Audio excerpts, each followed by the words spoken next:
भूत की कहानी भूत या पेड़। रौनकपुर नाम के एक शहर में राजा रौनक सिंह का राज हुआ करता था। वो हमेशा अपनी प्रजा के हित में कार्य किया करते थे। वह राजा की प्रजा बहुत खुश रहा करती थी। एक दिन गिद्ध आकाश में भूतिया पेड़ के बीज को लेकर उड़ रहा था। जैसे ही गिद्ध रौनकपुर पहुंचा तो उसके मुंह से एकदम बीज रौनकपुर के बीचों बीच गिर गया। बीज भूतिया था, इसलिए अगले ही दिन वो पौधा बन गया। कहा कि स्थानीय निवासियों ने पेड़ को देखा, वो हैरान रह गए क्योंकि पौधे का रंग काला था। बाद में लोगों ने आसपास में चर्चा की कि वो समझा कि खेत में उगने वाला कोई घास पत या वनस्पति होगी, लेकिन दूसरे ही दिन वो पौधा पेड़ बन गया और काफी बड़ा हो गया। लोगों को ज्यादा दुविधा हुई कि एक ही दिन में पौधा इतना बड़ा कैसे हो गया। ऐसे होते होते वो पौधा तीसरे दिन पेड़ बन गया।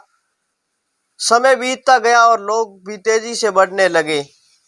पौधे के बारे में सच सोचकर परेशान हो रहे थे। वो इस मामले को राजा के पास लेकर गए। ऐसे जादुई पौधे को पता चलते ही राजा तुरंत उस जगह पर पहुंच गए। राजा को जैसे ही पता चला कि एक काले पौधे का 3 दिन में इतना बड़ा होना कैसे हुआ, तो उस पेड़ को हैरानी से देखने लगे। राजा उस पेड़ के पास चौथे दिन पहुंचे थे और तब वो पेड़ और भी बड़ा हो चुका था। वो इतना तेजी से फैला कि किसी को यकीन ही नहीं हो रहा था। राजा समझ गए कि पौधे का रंग काला है, इसमें जरूर कुछ जादू टोना होगा। इसी सोच के साथ राजा ने घोषणा कर दी कि इस पेड़ को जो खत्म करेगा उसे इनाम के तौर पर 1000 सोने के सिक्के। यही नहीं, राजा ने यहाँ तक घोषणा कर दी कि मेरी मृत्यु के बाद राजा राजगद्दी पर वही बैठेगा।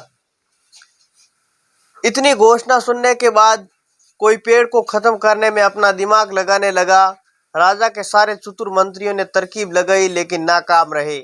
कोई भी नष्ट नहीं कर पाया। किसी ने पेड़ के आसपास आग लगवाई तो एक मंत्री ने भूतिया पेड़ के हाथियों को खिंचवाया, लेकिन पेड़ को कुछ नहीं हुआ। अब लोगों के मन में डर बैठ गया कि उन्हें लगा कि ये पक्का वैसा ही है, बल्कि भूतिया पेड़ है। तभी उस गांव में एक समझदार व्यक्ति को राजा की घोषणा का पता लगा। जानकारी मिलते ही वह अपने गुरु के साथ भूतिया पेड़ के पास रहस्य को जानने के लिए पहुंच गया। गुरुजी ने अपने ध्यान और शक्ति में एक तंत्र करके देखा कि उससे पूछा, क्या तुम पेड़ को खत्म करना चाहते हैं? समझदार व्यक्ति ने जवाब दिया, हाँ गुरुजी, सब उससे परेशान हैं। गुरुजी ने बताया कि उसे खत्म करने का एक ही तरीका है। इसके लिए तुम्हें इस पेड़ के आसपास नमक डलवाना होगा। इस तरकीब के बारे में जानते ही वो व्यक्ति तेजी से राजा के पास पहुंचा और राजा से पेड़ के बारे में आसपास आपको नमक डलवाना होगा, ऐसा करने पर ही पेड़ खत्म होगा। राजा ने अपने सैनिकों को कहा कि ठीक है। सैनिकों ने मिलकर पेड़ के आसपास खूब सारा नमक डलवा दिया।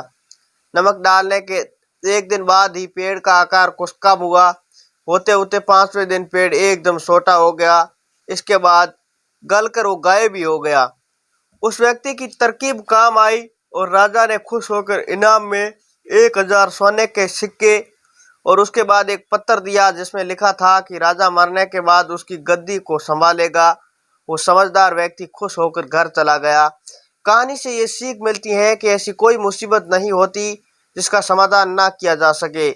जरूरत है कि धैर्य और समझदारी रखने की हमें जरूरत है। उम्मीद करता हूँ कि कहानी पसंद आई होगी। लाइक करके चैनल को सब्सक्राइब कर दें।